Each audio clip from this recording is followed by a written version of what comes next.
Others management staffs, मुझे लगता है कि जितने आपके पार्टिसिपेंट्स क्वेश्चन कर रहे थे वो सब हिंदी में कर रहे थे, तो Hindi English version is very best to you.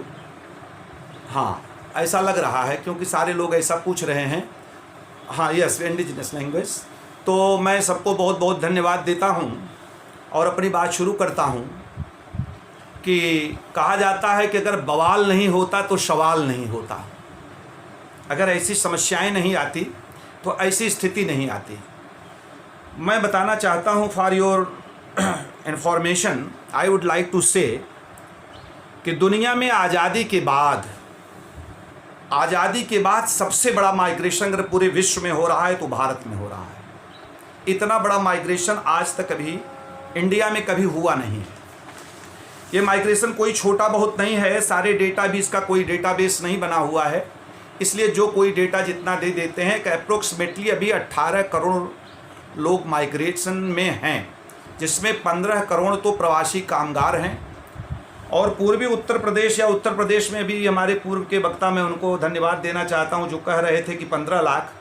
For your kind information sir, I would like to say only 6 lakh person from Jaunpur district at present time in Bombay. 6 lakh लोग केवल जौनपुर ज़िले के मुंबई में हैं।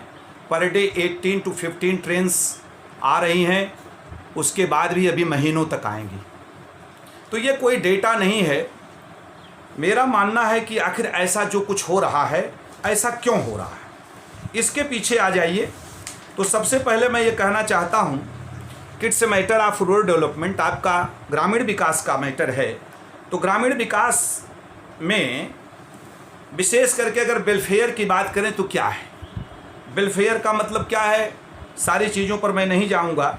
वेलफेयर का मतलब मैं केवल इतना मानता हूं कि we study how to the allocation of resources and goods affect to social welfare, overall well being to the people in the economy. पूरी अर्थव्यवस्था में मनुष्य को कैसे अच्छे ढंग से रखा जाए, चाहे वो ग्रामीण समाज हो चाहे वो शहरी समाज हो, वेलफेयर इकोनॉमिक्स से ही बात करता है। 2 डेज नाउ ये बात चल रही है। देखिए, अब तो फास्टिंग इकोनॉमिक्स आ गया। आप लोग तो इकोनॉमिक्स के लोग हैं, मैं उनका धन्यवाद करना चाहूँगा। It's a not matter of Keynes या the theory of income, it's a matter of Pigou the welfare economics. The range of our inquiring become restricted to that part of social welfare which can brought directly or indirectly into relationship with the measuring rod of money. It's a matter of श्रम and परिश्रम, it's a matter of migrants labour. आज स्थिति बदल गई है। ये समस्या है उन 15 करोड़ प्रवासी कामगारों की। ये समस्या है जिनका रोजगार छिना है। ये समस्या है जो पुनर्प्रवास कर रहे हैं। ये समस्या है यातायात की। तो ये क्या होगा, स्थिति इस पर विचार करने के लिए एक सोशियो फैक्टर्स क्या इसको अफेक्ट करेंगे। तो अगर मैं उसको कहूँ तो ये समस्या, देखिए थोड़ा सा ये, इसे आप कह सकते हैं कि ये डी अर्बनाइजेशन है। अभी मैं इस पर आता हूँ। और डी इंडस्ट्रियलाइजेशन है या रिटर्न फ्रॉम मैकेनाइजेशन है। तो मैं मानता हूँ कि return from mechanisation, deindustrialisation and deurbanisation, ये एक साथ तीनों चल रहा है। एक साथ तीनों चलने का मतलब ये हो रहा है कि सब वापस आ रहे हैं। अब अगर आप देखें अर्थशास्त्र की दृष्टि से, तो मैं तो केवल जेके मेहता जी को जानता हूं जिन्होंने कहा कि मानवीय आचरण का इच्छा रहित अवस्था में पहुंचने का साधन है अर्थशास्त्र। तो ऐसा मानवीय आचरण जो इच्छा रहित अवस्था में पहुंचे, उसकी समस्या आ गई, यह औकंसला आ गया है। क्यों आ गया है? अब जो मेरे प्रवासी आ रहे हैं, जरा आप देखिए इस वॉइसलेस ग्रोथ को। अगर आप देखेंगे तो आपको पता चलेगा कि सबसे बड़ा फंडामेंटल राइट जो हमारा आर्टिकल 21 में है कि प्रत्येक व्यक्ति को, संविधान में यह हमें अधिकार प्राप्त है कि प्रत्येक व्यक्ति को गरिमामयी जीवन जीने का अधिकार होना चाहिए। और अभी आप इसी पर देखिए, आर कंसल ने सुप्रीम कोर्ट में एक याचिका भी दायर किया है। ये गरिमामयी जीवन कैसे जिएंगे? लोग आ नहीं पा रहे हैं। अब तक 103 मौत यात्रा में हो चुकी है।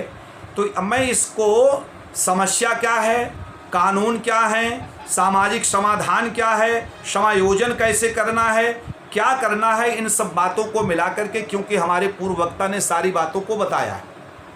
मैं थोड़ा सा इस बात को बताना चाहता था कि मैं भी पिनाकी रंजन को पढ़ रहा था, अंडरस्टैंड यंग उनका जो था, उसमें उन्होंने कहा कि 54 करोड़ लोग भारत में 54 करोड़ जो हैं वो शिफ्टिंग करते हैं, या तो इस ज़िले में, ज़िले से ज़िले में, या स्टेट टू स्टेट करते हैं। इनकी संख्या 54 टू 56 करोड़ है। अब एक प्रश्न यह है। दूसरा प्रश्न है कि ये जो 15 करोड़ हैं ये डिफरेंट स्टेट में जा रहे हैं, उत्तर प्रदेश, झारखंड, पश्चिम बंगाल, बिहार, राजस्थान, एमपी, तमिलनाडु और आंध्रा, यहाँ लोग आ रहे हैं। अभी एक डेटा मैं पढ़ रहा था, हिंदुस्तान टाइम्स में था कि इसमें एससी के 18% है, शेड्यूल्ड ट्राइब 23% है, ओबीसी 40% है और अदर 18% है। इसमें जो से अनुपात है माइग्रेशन का, अब उसको अगर आप करेंगे तो उसको देखिए, नॉन स्किल्ड, स्किल्ड और semi skilled, these are 3 categories. ये 3 प्रकार के लोग आ रहे हैं। इनको कहाँ ले जाएंगे? स्थिति क्या है कि अब देखिए हमारी पूंजी क्या, हमारी पूंजी इस समय जो है वह, हमारी पूंजी फॉरेन रिजर्व नहीं है, हमारी पूंजी अब शेयर सेंसेक्स नहीं है, हमारी पूंजी मनुष्य है। इनके लिए हमें क्या करना होगा? इसके लिए जो सामाजिक समस्याएं आती हैं, मैं अभी हमारे पूर्व के वक्ता कह रहे थे, मैं बताना चाहता हूं कि वाईके अलग का जो इंडिया विजन 2030 था, एपीजे कलाम का जो विजन 2020 था, या नीति आयोग का जो विजन था, या गवर्नमेंट ऑफ इंडिया की जो 5 ट्रिलियन इकोनॉमी थी, ये हवा में न रही है। Being a professor of sociology, मैं वास्तव में सबको इससे वेबिनार के माध्यम से समाधान करना चाहता हूँ कि ये अब बहुत बड़ी बात हो गई। पहले आप जियो और जीने दो की संस्कृति पर आइए। जब तक इस संस्कृति का समाधान नहीं कर लेते हैं तब तक ये आंकड़े बाद की बात है। हम प्राप्त करेंगे, हम निराश नहीं। अभी इसमें जो समस्या आ रही है वो, पहली बात तो बेरोजगारी की आएगी, दूसरी बात स्वास्थ्य की आएगी, तीसरी पुनर्प्रवास की आएगी, यातायात की आएगी, बच्चों की शिक्षा की आएगी। अब देखिए, अभी कई बच्चे प्रश्न कर रहे थे, कई रिसर्च स्कॉलर प्रोफेसर भी प्रश्न कर रहे थे, now it is very tough question to society, how to assimilate migrant labours. आप प्रवासी मजदूरों का सात्विकरण कैसे करेंगे? एक प्रवासी मजदूर अपना घर परिवार छोड़कर 20 साल मुंबई में रहा, जब वो आएगा उसके बाल बच्चों का रहन सहन, खान पान, वेशभूषा, शिक्षा दीक्षा, वो असिमुलेट कैसे उस परिवार में करेगा? ये सबसे बड़ी समस्या है। अभी जो प्रश्नकर्ता प्रश्न पूछ रहे थे, ऑल द पार्टिसिपेंट, इसलिए मैंने हिंदी में बोल रहा हूँ कि सारे लोगों ने हिंदी में प्रश्न पूछा, मैं उनसे बताना चाहता हूँ कि समस्या वो नहीं आएगी। समस्या ये आएगी कि बदले सामाजिक प्रतिमान में वो कैसे रहेगा, क्या खाएगा, उसके आवास की समस्या आएगी। अब मैं एक क्वेश्चन और बड़ा सोशियोलॉजिकल क्वेश्चन है कि वो जात के नाते किसी जाति का था, लेकिन बाहर जा कर के वो कोई भी काम कर ले रहा था, लेकिन जब वो लौट कर आएगा तो उसकी जाति प्रथा भी उसके सामने आएगी कि मैं उच्च जाति का हूँ तो यह काम न करूँ, या मैं निम्न जाति का भी हूँ तो मैं यह काम अपने गाँव में कैसे करूँ। तो सुरक्षा का, न्यूनतम मजदूरी का सबसे बड़ा जो क्वेश्चन आ रहा है, जो जनधन योजनाओं से लेकर के, there are more than 209 plan provided by government as well as central government and state government. ये जो योजनाएं आ रही हैं, ऑडिबल मैं हूं, सुनाई दे रहा है ना? हेलो, अच्छा, उसमें some figures are seen to me, कोई, हाँ ठीक। तो मैं ये कह रहा था कि इसमें जो सारी चीज़ें आ रही हैं उसमें प्रॉब्लम क्या आएगी? अगर आप अर्थशास्त्र की दृष्टि से देखें तो उसके बैंक अकाउंट का क्या होगा, उसके पास जनधन का खाता वहाँ था, उसका क्या होगा? What happened there ration card, उसके न्यूनतम वेजेस का क्या होगा, उसकी गरीबी का क्या होगा, उसके वेजेस का क्या होगा? अगर आप सांस्कृतिक दृष्टि से देखें तो कैसे उसका पहनावा, उसकी पत्नी का, उसके बच्चे का इस समाज में आएगा, कैसे उसका खान पान चलेगा, गांव में जाति भेद कैसे होगा, जो बिलीफ्स एंड धारणाएं हैं वो कैसे मिलेंगी, आवास कैसे होगा, ये सारी बहुत बड़ी सामाजिक समस्याएं उसके सामने आ रही हैं। अभी आप लोग केवल आर्थिक समस्याओं पर चिंतन कर रहे हैं, उसकी रोजी रोटी की देखिए, भारत में कृषि पर आधारित सारी अर्थव्यवस्था को, जिसको आप 16% कहते हैं, it was the case of 1960। China में जब TBS शुरू हुआ था तो चाइना की स्थिति यही थी। जब उन्होंने टाउन विलेज एंटरप्रेन्योरशिप शुरू की तो शायद इससे ख़राब स्थिति चाइना की थी। तो मैं तो यह मानता हूँ कि रोटी कपड़ा की स्थिति कुछ ठीक हो सकती है, लेकिन उसका असिमिलेशन कैसे होगा, कैसे उसके राशन कार्ड बनेंगे, कैसे वह सहज होगा, कैसे उसके बच्चों की शिक्षा होगी, तो इसको समझने के लिए इसमें 3 चीज़ें हैं।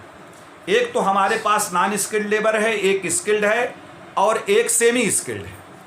अब इसके लिए जितने कानून हैं मैं उनकी बात नहीं करना चाहता, अब बहुत सारी बातें हैं। मैं इसमें केवल इतना बताना चाह रहा हूँ कि आखिर क्या होगा अगर रूरल डेवलपमेंट की बात। एक बसंत देसाई को मैं एक दिन पढ़ रहा था, आप लोग भी पढ़े होंगे, कि ग्रामीण जीवन में गुणवत्ता में जब उन्नयन हो, इम्प्रूवमेंट किया जाए, उनके क्वालिटेटिव इम्प्रूवमेंट की बात करते हैं और वो कहते हैं कि सामाजिक सुरक्षा और स्वास्थ्य का निर्माण हो, तो न तो उसकी सामाजिक सुरक्षा होगी, न तो स्वास्थ्य होगा, न तो उन्नयन होगा। प्रॉब्लम यह एकाएक आ रही है। इस प्रॉब्लम के पीछे आप सोचिए क्या है।